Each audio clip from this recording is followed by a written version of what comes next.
Good morning mga ka-forever. Gusto niyo po bang i-delete ang iyong old Facebook account? Pero nakalimutan niyo po ang inyong password, email, ang username, at ang iyong phone number na nakalagay sa iyong Facebook account. O di kaya nahack ang inyong Facebook account at kaya gusto mo itong i-delete.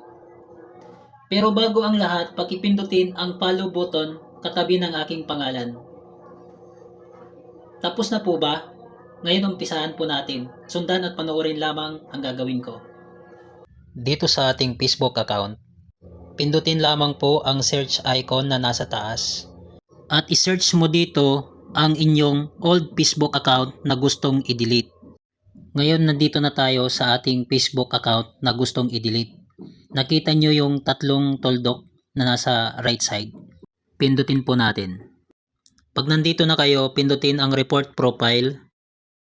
Dito naman, hanapin lang po ito. Dito naman maraming opsyon ang pagpipilian. Piliin ko lang po yung fake profile. Kung sa inyo po ang cellphone na gusto mong i-delete, pindutin lamang po ang me. Tapos pindutin nyo na ang submit.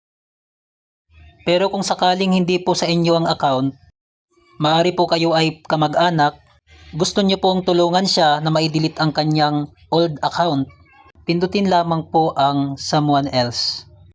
Kung nagustuhan mo ang mga ganitong videos, paki-like, follow, and share na lang. Maraming salamat.